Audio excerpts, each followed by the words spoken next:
Well, today we're going to look at the Ristow RV door lock, and obviously I'm not at an RV, but it is a door lock, and we're out at the tack room. So let's take a look.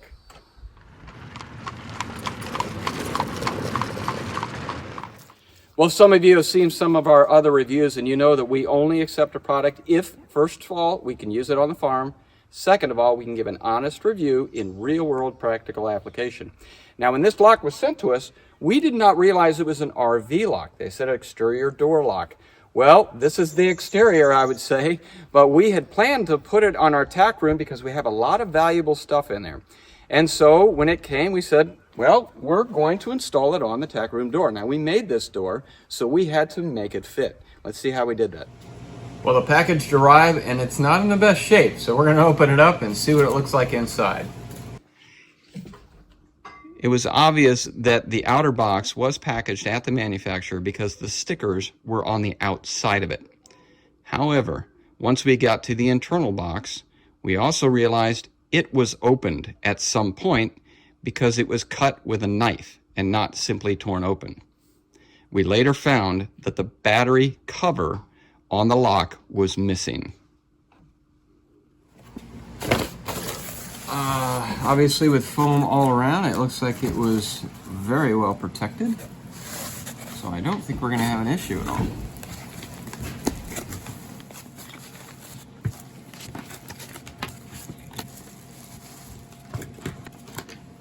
There you have it. I think those are all the components.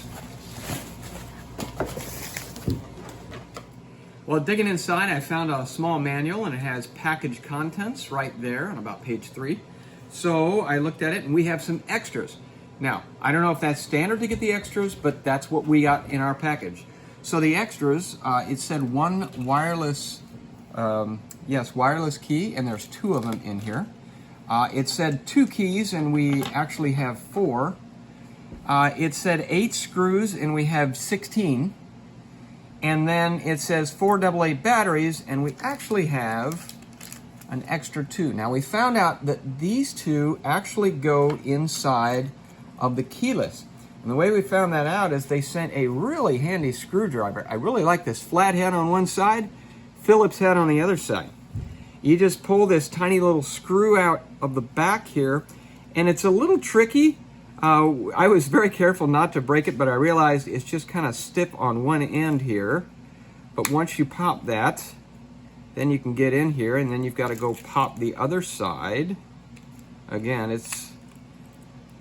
it acts like it doesn't want to come, but it will. And then this is that battery. We have 2 extra ones here. So that's where that goes. And that's it. We'll dig in and find out how to program this. So the depiction here of this looks like a center line, but it's not a center line. It's actually the center of the latch, we believe. We're going to do some measurements, but this line right here is not the center line of this. As you can see, this measurement's 362. That's 1.18. That's not half. So it's offset up. And I believe it corresponds with this. Well, we got a little bit frustrated with the directions and all the measurements that were on there. Went back to the box, and lo and behold, right on the side, it tells you exactly the dimensions of the hole you need to cut. So it's back to the saw.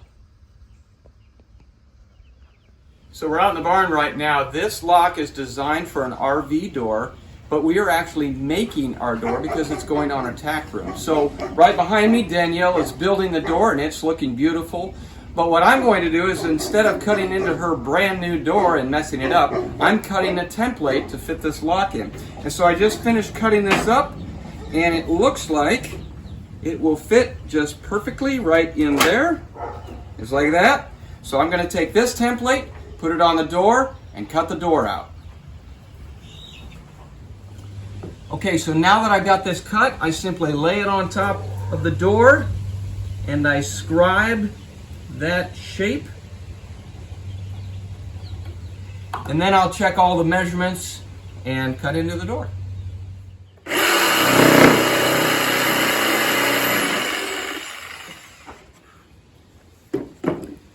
Okay, so I've cut a hole in the door that matches my template here.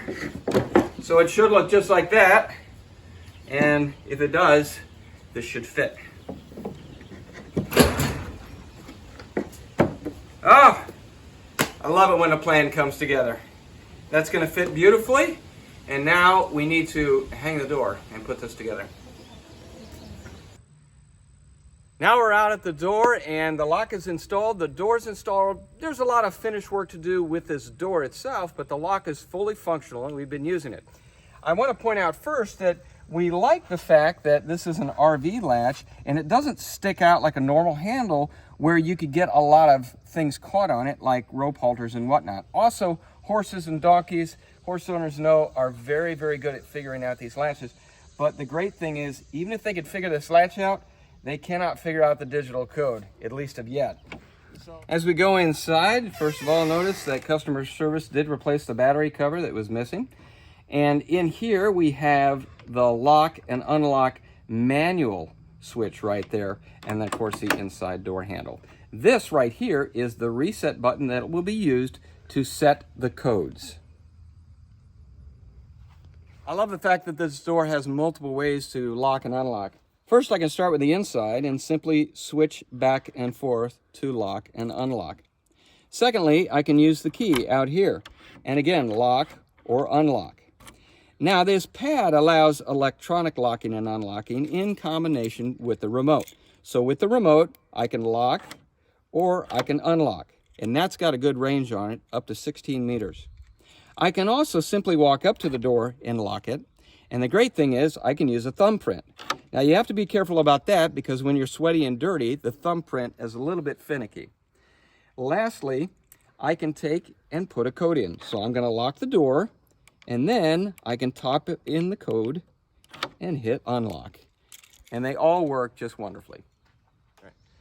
One side note about the durability of this. One night there was a terrible thunderstorm and the kids left the door open. The inside of the door got completely soaked. So we took the cover off, we took the batteries out of it, dried them out, put it back on. The codes were all preserved, no problem. We didn't have to reset anything, and the lock works fine. Very good on that aspect. So right out the gate, my wife absolutely loves the door. She always has things in her hands when she's walking here, and the fact that she can just get her thumb up there and unlock the door is priceless for her. For me, it's the manual key. I do not trust electronics. The batteries die, the codes get lost, whatever. I always have a manual key to get in. Now, for those of you who have written down our code and think you can break into our tack room, it is very simple to set these codes and change these codes. The procedures are in the instructions, and so it takes up to 10 codes. So you can have all your kids and stuff be able to get in there with their own code. So far, we absolutely love this lock. We think it's going to be a great addition to the farm. And as you can see, it is exposed outside, so we'll see how the longevity pans out in the future. And I will say this, we use this multiple times a day. We're probably in and out of this door 5 to 10 times a day. So it's going to get a lot of heavy use. Thanks a lot for watching this week. If you haven't subscribed, please do so. Also leave comments. We love the comments, and we'd like to know where you could use this and how you could use it on your farm or on your RV. We'll see you next time.